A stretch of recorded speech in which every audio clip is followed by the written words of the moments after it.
Kahit ano pa ang katayuan sa buhay mo, pag di mo pag-aralan ang pananampalataya mo, madala ka sa maling akala. Bakit? Etong mga talatang ito ginagamit ng mga ministro. Isang tanong pa, kapatid na Arnel, paano ninyo patutunayan na si Kristo ay tao at hindi kapantay ng Diyos? Ang nagtanong po si Leonardo Ruco ng Hasmin Street, Batasan Hills, Quezon City. Itong katanungang ito, kapatid na Arnel, na paano natin patutunayan na si Kristo ay tao at hindi kapantay ng Diyos. Ang pagkilala po ng Iglesia ni Kristo, mga mahal po naming mga panauhin, ay batay po sa itinuturo ng Biblia kung ano ang tunay na kalagayan ng ating Panginoong Hesukristo. At ang ating Panginoong Hesukristo, ayon po sa itinuturo ng Biblia, siya po ay anak ng Diyos. Mababasa po natin yan sa Mateo 3:17. Ayan. Isa yan sa batayan ng INC na ang ating Panginoong Hesukristo daw ay hindi Diyos. Bakit? Dahil siya ay anak ng Diyos. Yan ang ginagamit nila, mga kapatid, na talata. Tanong, dahil ba ang ating Panginoong Hesukristo ay tinatawag sa San Mateo Kapitulo 13, versikulo 17 na anak ng Diyos, siya ay hindi Diyos? Kung pag-aralan natin ang Biblia, mga kapatid, ang ating Panginoong Hesukristo hindi lamang anak ng Diyos. Taliwas sa aral na nakasulat sa Pasugo Magazine ng INC na siya ay anak ng Diyos, pero wala daw o manong mabasa sa Biblia na Diyos anak. Yun ang kanilang paulit-ulit. Di nila alam na may mabasa pala. So, ulitin natin. Sa paggamit nila sa Mateo Kapitulo 13, versikulo 17, mga kapatid, ang ating Panginoon Hesukristo, hindi lamang siya anak ng Diyos, kundi siya mismo ay Diyos anak. Siya ang ikalawang persona sa Santissima Trinidad. Pero, bakit sinabi sa San Mateo Kapitulo 13, San Mateo Kapitulo 3, versikulo 17, na binanggit ng ministro na ang ating Panginoon Jesucristo ay anak ng Diyos? Tinawag siyang anak ng Diyos. Dahil ang nakasulat kasi diyan, Mateo 3:17, ito ang minamahal kong anak na lubos kong kinalulugdan. Una, mga kapatid, ito ay nagpapakita ng ugnayan ng Ama at ng Anak sa loob ng Santissima Trinidad. Dahil ang anak, of course, mas mababa siya sa Ama. Ang anak ay terminong nagpapakita sa relasyon, hindi sa pagiging nilikha, mga kapatid. Kaya yung ginamit nilang talata, hindi yan katibayan ng ating Panginoon Jesucristo ay hindi Diyos. So, ang tanong, bakit sinabi sa Biblia, halimbawa sa San Juan Kapitulo 14, versikulo 28, mismo ang ating Panginoon Hesus nagsabi na mas higit ang Ama kay sa Kanya. Bakit sinabi niya yon? Ang sagot ay nakabatay sa konteksto, mga kapatid, ng pagkaanak na nagkatawang tao. Yon ang tinatawag na incarnation. Higit ang Ama sa Anak sa kalagayan, hindi sa kalikasan. Sa Biblia, dalawang kalagayan ang anak. Sa kalikasan, divine nature, kapantay siya sa Ama. Juan Kapitulo 10, versikulo 30, ako at ang Ama ay iisa. Ang verbo, ang salita ng Diyos ay Diyos. Juan Kapitulo 1, versikulo 1, Juan Kapitulo 1, versikulo 14. At tandaan natin, si Santo Tomas mismo, San Juan Kapitulo 20, versikulo 28, isang deklarasyon sa pananampalataya na sinabi ni Santo Tomas, Panginoon ko at Diyos ko. Pero pagdating na sa interpretasyon ng mga INC na mga ngaral, ang pahayag ni Santo Tomas, di katanggap-tanggap na tunay yung Panginoon ko at Diyos ko sa Juan Kapitulo 20 versikulo 30 dahil nagugulat umano si San Juan Kapitulo 20-28, nagulat daw umano si Tomas. Kung magulat, ano ba ang pahayag? Panginoon ko o Diyos ko? O Diyos ko po. O iyan ang pagkakaiba.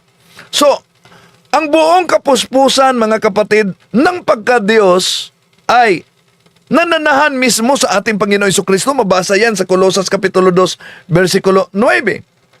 So, sa pagka-Diyos, si Jesus at ang Ama ay kapantay.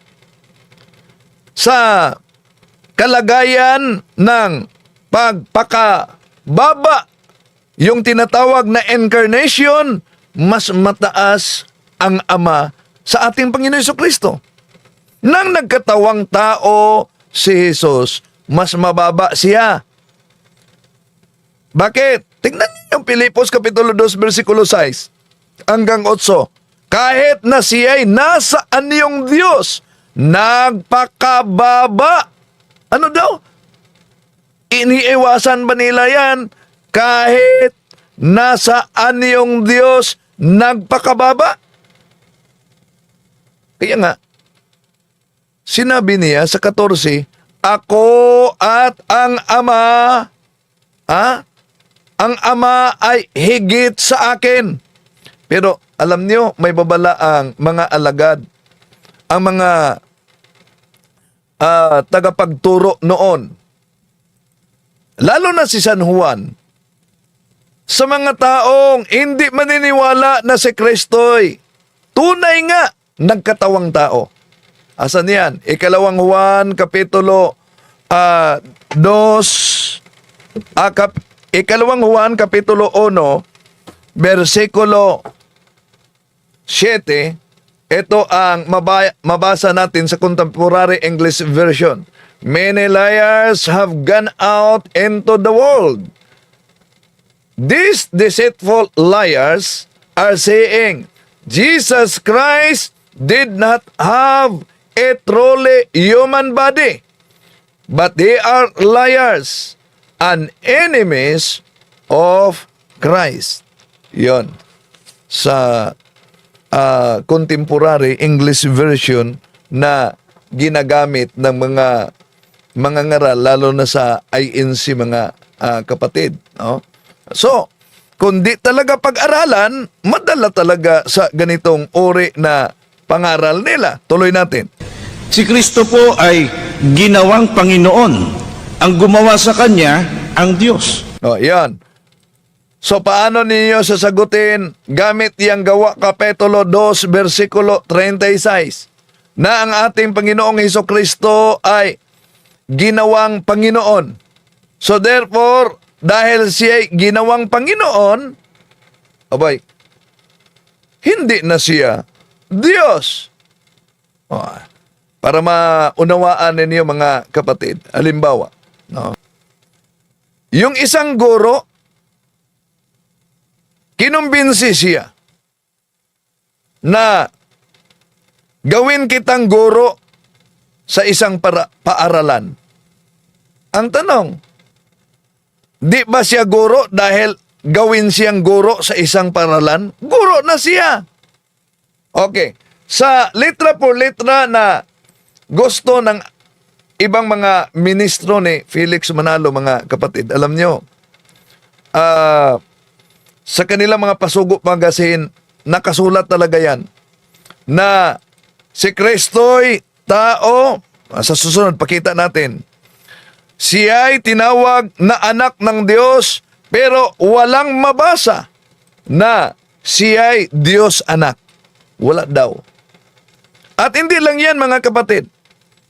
Yung ginamit na Juan Kapitulo 10, versikulo 30 para lusutan lang ng mga taga-INC ang kanilang letra por letra.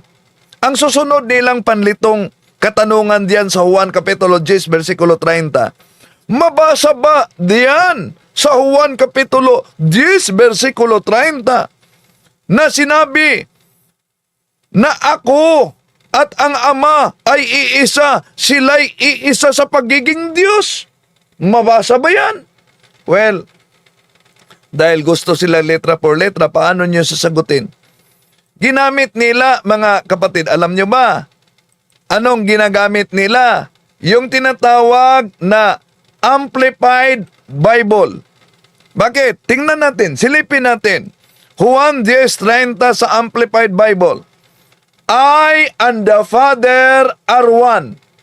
In essence, a nature. Yun. Nasagot ang kanilang katadungan kung silipin nila ang daladala nilang Amplified Bible.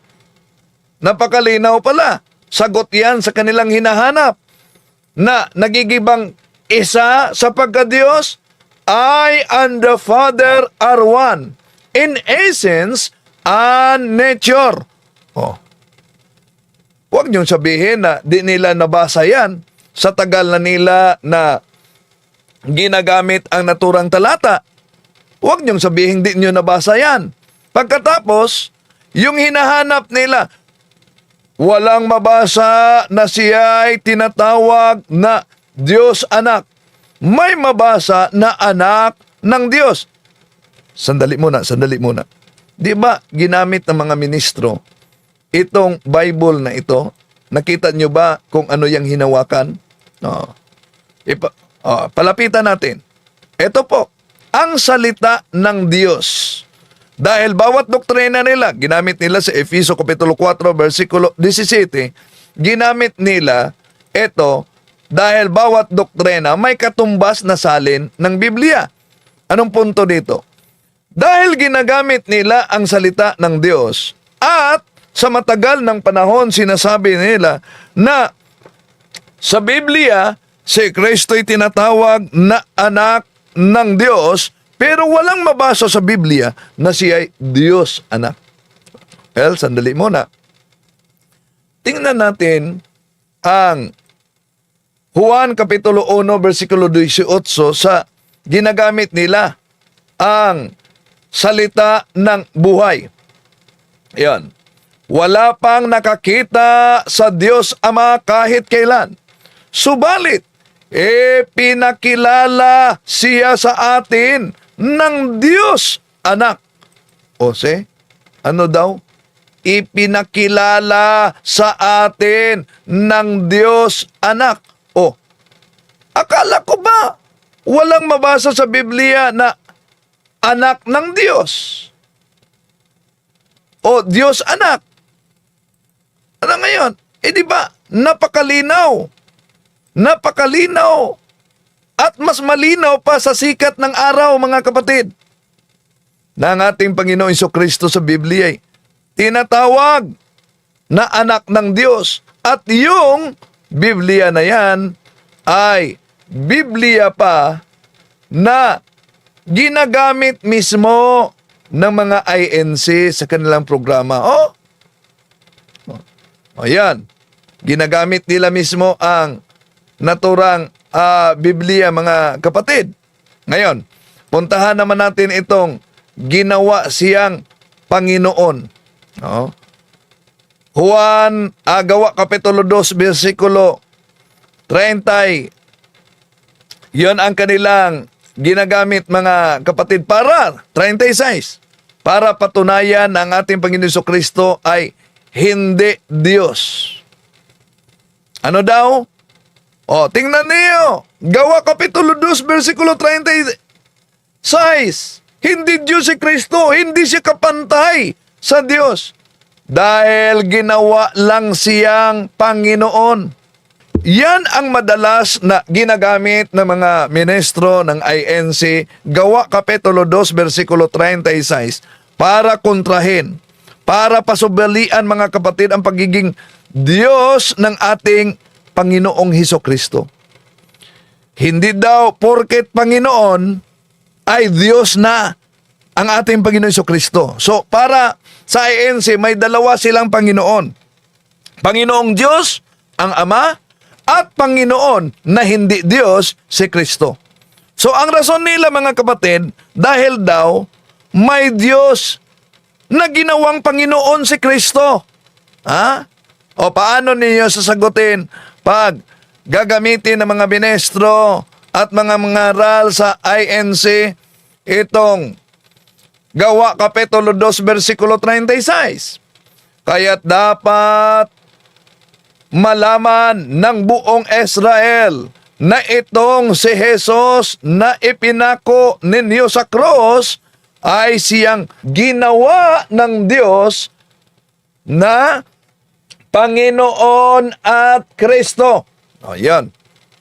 So, di po ba malinaw na ginawa siya na Panginoon? Gawa Kapitulo 2, versikulo 36. So, kung ganon, di umano Diyos ang ating Panginoong Hesukristo. Now, paano ninyo yan sasagutin, mga kapatid? O natandaan ninyo, dahil literal ang kanilang pag-unawa at letra por letra ang kanilang gusto, kaya bawat doktrina at pangangaral nila may katumbas na salin ng Biblia. Kung literal ang pag-unawa sa Gawa Kapitulo 2, versikulo 36, na ang ating Panginoong Hesukristo ay hindi Diyos dahil ginawa siya na Panginoon at ang Diyos daw ang nagawa niya na Panginoon. Therefore, hindi siya Diyos. Sa Acts chapter 2, verse 36, God made Jesus as Lord and Christ. Kaya lumalabas tuloy, mga kapatid, na meron ng dalawang Diyos ayon sa kanila. Kung paniniwalaan na si Kristo ay Diyos. So, kaya pag-aralan nating mabuti dahil yung uri na illogical reason nila, mga kapatid, sa talata ng Biblia na ginagamit nila, alam ba nila na sa Biblia meron ding mabasa na God made, sa English, ginawa ng Diyos, na ano? Diyan sa 2 Corinthians chapter 5 verse 21 sa New International Version. God made him who had no sin to be sin for us, so that in him we might become the righteousness of God. Diyan mabasa na God made him who had no sin to be sin for us. Lalabas pala na itong Kristo na pinaniniwalaan nila, bagong gawing made no sin ng Diyos, nung bata pa, hanggang lumaki siya, ibig ba sabihin, noong bata pa siya, makasalanan siya. At nawala lang ang kanyang kasalanan noong sinabing made no sin. Kaya, mag-ingat, mga kapatid, sa maling interpretasyon sa Biblia. Lalo na merong kakulangan ang mga pamilya ngayon sa pagtuturo sa katesismo. So, dami talaga, kahit nag-aral ka pa sa paaralang Katoliko, pag madiscover ninyo ang ganitong uri na interpretasyon sa Biblia at wala kayong background sa pananampalataya ng simbahang Katoliko, lalo na sa apologetics, siguradong madala talaga.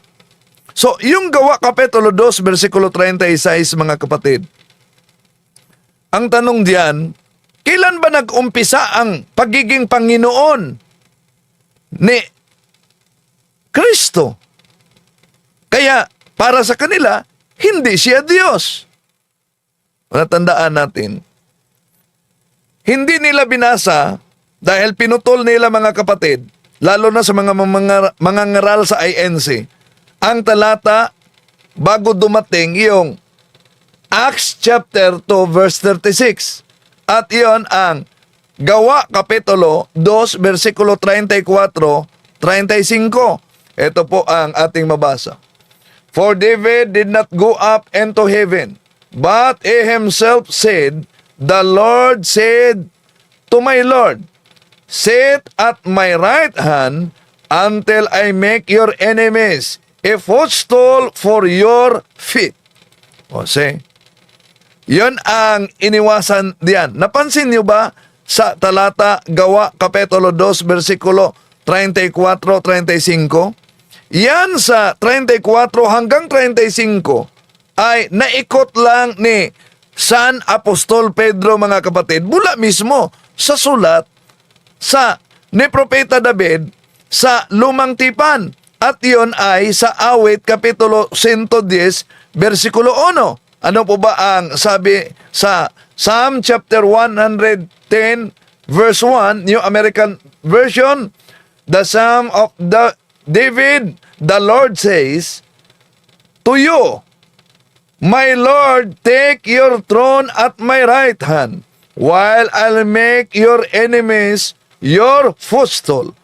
So, diyan, klarong-klaro na ang Gawa Kapitulo 2, versikulo 34-35, diyan sinipi sa Awit Kapitulo 110, versikulo 1.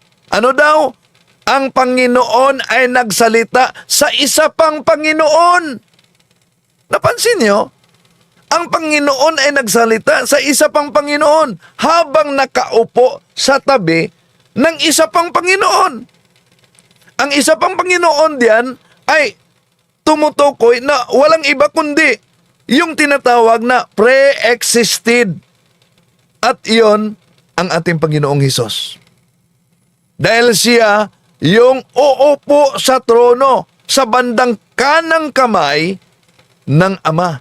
At yun ang mabasa natin sa Colossians chapter 3 verse 1, mga kapatid. Eto mabasa. "If then you were raised with Christ, seek what is above, where Christ is seated at the right hand of God." See? Napaka-linaw, mga kapatid, sa naturang talata. At yun din ang mabasa natin sa Marcos Kapitulo 16, versikulo 17. Kaya wala pang taong Kristo noong panahong sa Old Testament, mga kapatid. Hindi pa. Wala pang incarnation sa Lumang Tipan ay may tinatawag ng Panginoon. Tinatawag na siyang Panginoon ng isa pang Panginoon. Malinaw, yung Panginoon na siya noon pa man, walang hanggan ang kaniyang pagiging Panginoon, kaya hindi pang tao ang pagiging Panginoon na iyon. At yung Panginoon na yan, walang iba kundi ang ating Panginoong Jesucristo, at siya ang pinatunayan din diyan sa Biblia na Diyos. Imagine, mga kapatid, ang ating Panginoong Jesucristo, bago pa man ipinanganak, nasa sinapupunan pa lang siya sa Mahal na Birhen Maria. Tinatawag na siya ng Panginoon ni Santa Elizabeth noong bumibisita ang Mahal na Birhen Maria na buntis siya noon. Asan yan mabasa? Lucas Kapitulo 1, versikulo 43, "And how does this happen to me, that my mother of my Lord should come to me?"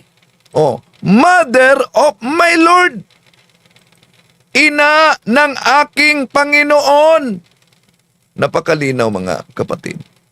Batay sa mabasa diyan sa naturang talata.